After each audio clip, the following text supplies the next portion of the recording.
Кыргызстанда коронавирустун жайылышы жыл жаңыргандан бери тездик менен өсүүдө. Тилекке каршы өткөн суткада оорудан 3 адам каза болуп, вирус 742 адамдан табылды. Оорунун көпчүлүгү Бишкек шаарында катталып, Борбор кала кызыл зонага кирген. Пандемия башталгандан бери коронавирустук инфекциясынын 3 жолкоо эпидемиологиялык жогорулоосу болду. Бул 2020 жылдын июль жана ноябрь айларында, 2021 жылдын июль айында коронавирустун 3-чү толкунун байкаганбыз. Оорунун жогорку өсүшүн байкап жатабыз. Бул 4-чү толкундун башталышынан кабар берет.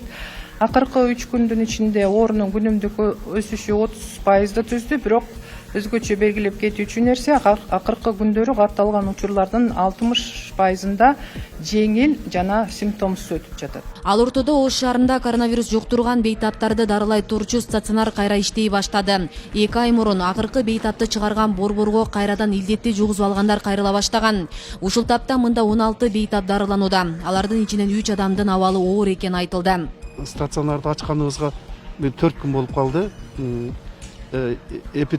Ситуацияга байланыштуу Ош шаарындагы бейтаптардын сандары өсүп аткандан, күнүгө кайрылгандардын саны өсүп аткандыктан биз ушул ковид центрди кайтадан жандандырып, азыр бейтаптардын баардыгын кабыл алып, дарылай баштадык.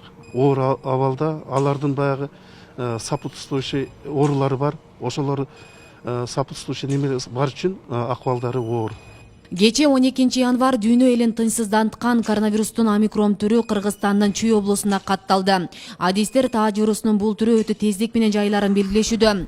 Андыктан илдетти алдын алуудагы бардык санитардык талаптарды сактоого чакырышат. Бул омикрон вирусу азыр өзүнүн аябай тез жуккандыгы менен айырмаланат. Бунун мурдагы коронавирус илдетинен айырмачылыгы анда адам жытты жана даамды сезе берет экен.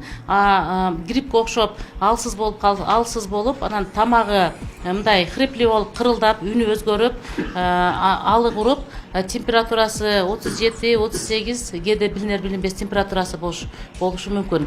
Анан буну көпчүлүгү грипп деп ойлошуп эле үйүндө дарыланып, доктурларга кайрылбастан бир 10-15 күн өткөндөн кийин кайрадан пневмония болуп больницаларга кайрылып жатышат. Ошон үчүн мен ушул сиздерден эфирден пайдаланып айтып кетет элем. Өзүңүздөрдө ушундай жыт даам сезип атсаңыздар, мен коронавирус эмесмин дебестен ушул коронавирустун башка түрү болуп калыпмы окшойт деген болжомолдо сөзсүз түрдө үй бүлөлүк дарыгерлер тобуна кайрылып, ошол дарыгерлердин айтуусу боюнча консультация жат десе докторго жатып, ал эми болбосо ошо үйдөн медиктердин, врачтардын гана көзөмөлүндө болушун суранып кетет болчумун.